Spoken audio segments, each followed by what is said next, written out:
اقبال کا تصور مرد کامل۔ اقبال مسلمانوں کو زمانے کے بدلتے ہوئے تقاضوں کے مطابق ڈھلتا دیکھنا چاہتے تھے۔ امید، حوصلے اور جستجو کا پیغام دیا۔ خدائے لم یزل کا دست قدرت تو زباں تو ہے، یقین پیدا کر اے غافل کہ مغلوب گماں تو ہے۔ پرے ہے چرخ نیلی فام سے منزل مسلماں کی، تیری فطرت امی ہے ممکنات زندگی کی۔ جہاں کے جوہر مضمر کا گویا امتحاں تو ہے، کہ مغرب کا فوق البشر کمزور انسان کی مغلوبیت پر اپنی شان و شوکت کی بنیاد رکھتا ہے، جبکہ اقبال کا مرد کامل کسی نسلی فوقیت کے تصور میں ملوث نہیں ہے، اور نہ ہی وہ امامت کو حاکمیت کی خصوصیت سے مشروط کرتا ہے۔ اقبال کا انسان کامل دنیا کا رہبر بھی ہے، ساتھی بھی۔ وہ حاکم بھی ہے، خادم بھی، اور اس کا جذبہ تسخیر کسی ادنیٰ خواہش کی بجائے اس پیغام سے نمو پاتا ہے جو پروردگار عالم کے حکم سے آج سے 1400 برس پہلے بطحا کی وادیوں میں سنایا گیا تھا۔ نیٹشے کے خیال میں انسانی برتری کا خیال تمام نسل انسانی کے لیے یکساں نشو و نما اور ترقی کا حامی نہیں ہے، بلکہ وہ صرف بہترین اور طاقتور افراد کی ترقی کا خواہاں ہے۔ نیٹشے فوق البشر کی تعلیم و تربیت پر زور دیتے ہوئے فطرت سے یہ شکایت بھی کرتا ہے کہ وہ صرف اوسط اور ادنیٰ درجے کے افراد کی حفاظت کرتی ہے اور غیر معمولی افراد سے ہمیشہ لاپرواہی برتتی ہے۔ نیٹشے کا فوق البشر خیر و شر کے تصور سے ماورا ہے، اور نیٹشے اس کی برتری کے لیے ہر قسم کی جنگ اور جدوجہد کو جائز قرار دیتا ہے۔ اقبال کے انسان کامل کا بڑا حصہ اس کی معرفت نفس کی تربیت پر مشتمل ہے۔ اقبال اپنے کلام سے اس کے قلب میں حرارت کی کیفیت پیدا کرتے ہیں اور اسے بتاتے ہیں کہ اللہ تعالیٰ نے اسے طاقت اور خیر کا کبھی ختم نہ ہونے والا خزانہ ودیعت کیا ہے، اور اس دنیا میں حکومت الہیہ کے قیام کا فرض اور ذمہ داری بھی اس کے ناتواں کندھوں پر ہے۔ اسی لیے فطرت اس کی حرکت عمل کی منتظر ہے۔ کوئی اندازہ کر سکتا ہے اس کے زور بازو کا، نگاہ مرد مومن سے بدل جاتی ہیں تقدیریں۔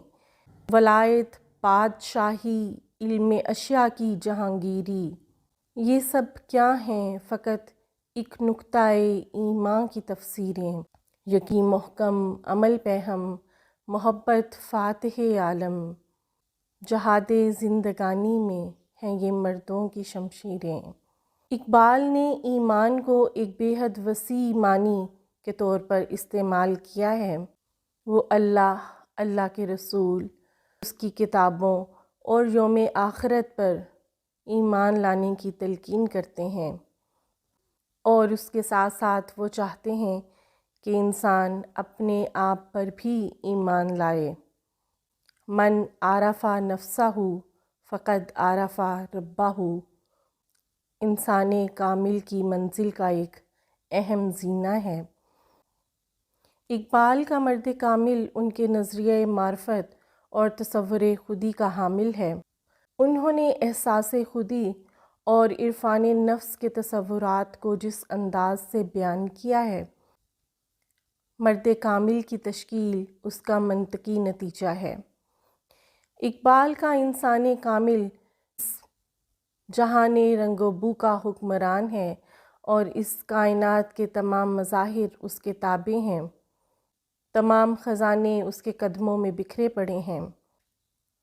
لیکن وہ دیوانگی کے عالم میں دولت دنیا کی جانب نہیں بڑھتا، بلکہ شان بے نیازی سے اسے اپنے قدموں تلے رونتا جاتا ہے۔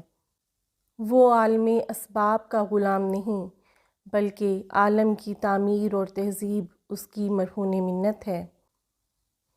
وہ زمین پر اللہ کا خلیفہ ہے اور اس کے لیے یہ منصب ازل سے ہی تجویز کر دیا گیا تھا۔ اقبال کہتے ہیں کہ اللہ کی نیابت مومن کا مقدر ہے اور زمین کی بادشاہت اسی کے سپرد کی گئی ہے۔ ہاتھ ہے اللہ کا بندائے مومن کا ہاتھ، غالب و کار آفریں، کار کشا کار ساز۔ اس کی امیدیں قلیل، اس کے مقاصد جلیل، اس کی ادا دل فریب، اس کی نگہ دل نواز۔ گرم دم گفتگو، گرم دم جستجو، رزم ہو یا بزم ہو، پاک دل و پاک باز۔ قرآن میں انسان کو بار بار تسخیر کائنات کی دعوت دی گئی ہے۔